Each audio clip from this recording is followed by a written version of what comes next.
इस दुनिया का सबसे अटल सत्य है मृत्यु। इस संसार का यही नियम है, जो जन्म लेता है उसे एक ना एक दिन तो मृत्यु को प्राप्त होना ही पड़ता है। ये बात सभी जानते हैं, फिर भी सबको अमर रहना है, सबको हमेशा जीवित रहना है, सभी को अपने परिवार के साथ समय बिताना है। मेरे ख्याल से आप भी यही चाहते होंगे। लेकिन अमर रहना क्या संभव है? क्या सदा के लिए जीवित रहना संभव है? आप जानते हैं कि यह संभव नहीं है। जो जन्म लेता है एक ना एक दिन वो मरता ही है। कोई ना कोई रोग या फिर कोई दुर्घटना के रूप में मृत्यु आ ही जाती है। लेकिन मैं अगर आपसे कहूँ कि आप अमर हो सकते हैं, सदा जीवित रह सकते हैं, तो क्या आप मुझ पर यकीन करेंगे? चलिए आज आपको यकीन दिला ही देते हैं। एक उदाहरण देता हूँ, ध्यान से समझिए। एक आम का पेड़ है और आम के पेड़ की विशेषता ये है कि उस पेड़ में बहुत सारे मीठे आम उगते हैं। उस पेड़ से हर कोई आम तोड़कर खाता है और कई लोग तो आम तोड़कर उसके बीज लगाते हैं। और बीज लगाने से क्या होता है? उसी बीज से एक नए आम के पेड़ का जन्म होता है।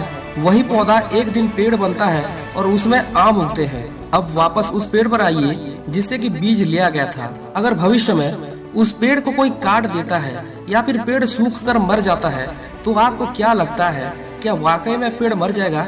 नहीं, मरने से पहले ही इसने दूसरा जन्म ले लिया है। एक दूसरे आम के पेड़ के रूप में नए आम के पेड़ की वही विशेषता है जो कि पुराने पेड़ की थी। उसके आम उतने ही मीठे हैं जितने कि पुराने पेड़ के थे। इस पेड़ के वही गुण हैं जो कि पुराने पेड़ के थे। मरकर भी आम के पेड़ के गुण, उसकी विशेषताएं अभी भी जीवित है। तो फिर ये पेड़ मरा कब? ये तो आज भी जीवित है। दोस्तों, अब समझ में आया कि अमर होना क्या होता है। केवल शरीर के मर जाने से इंसान की मृत्यु नहीं हो जाती। इंसान की मृत्यु तो तब होती है जब उसकी सोच, उसके विचारों को लोग भूल जाते हैं। वास्तव में तभी इंसान की मृत्यु होती है। एक और उदाहरण देता हूँ।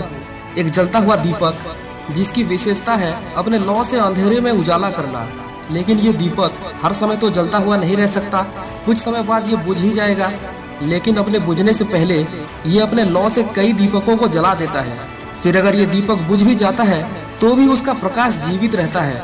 अन्य दीपकों में दीपक की पहचान उसके प्रकाश से होती है और वही प्रकाश उसके बुझने के बाद भी जीवित रहता है। और इसी प्रकार वो दीपक सदा के लिए अमर बन जाता है।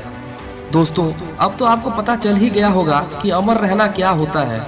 जिस प्रकार आम के पेड़ से नए नए आम के पेड़ बने, जिस प्रकार एक दीपक से अनेक दीपक प्रकाशित हुए, ठीक उसी प्रकार हमारी सोच, हमारी विचारधारा और हमारे ज्ञान को अगर हम दूसरों में बांटते हैं तो एक नए हम क्यों नहीं बन सकते। याद रखिए, आम के पेड़ से एक नया आम का पेड़ ही बनेगा। उसी प्रकार अगर आप भी अपने ज्ञान को दूसरों में बांटते हैं, अपनी विचारधारा को दूसरों के साथ शेयर करते हैं, तो आपका ज्ञान, आपकी विचारधारा कभी नहीं मरेगी। वो सदा के लिए अमर रहेगी दूसरों के अंदर। और उसी प्रकार आप भी दूसरों में जीवित रहेंगे और सदा के लिए अमर रहेंगे। सदा के लिए अमर रहने का यही एकमात्र मार्ग है। अपने जीवन में हमेशा ऐसे काम कीजिए कि दूसरों को लाभ हो सके। अगर आपके दिए हुए ज्ञान से, आपकी विचारधारा से कोई और भी ज्ञानी बनता है, तो वो इंसान जीवन में कभी आपको भूल नहीं पाएगा। इंसान का जीवन चाहे छोटा ही क्यों ना हो, लेकिन इस छोटे से जीवन में भी ऐसा काम कीजिए जो कि लोग लंबे समय तक जिंदा रहकर भी नहीं कर पाते। लंबे समय तक जीवित रहने का क्या लाभ अगर मृत्यु के बाद लोग आपको पहचानते तक ना हो। इसलिए अपने जीवन में कुछ ऐसा करिए जिससे कि आप मरने के बाद भी जीवित रह सके। ठीक उस आम के पेड़ की तरह, ठीक उस दीपक की तरह, दूसरों की सोच में, दूसरों की विचारधाराओं में। तो अब बताइए कि आप किस तरह अमर रहना चाहते हैं, लंबे समय तक जीवित रह के या सदा के लिए लोगों के मन के अंदर?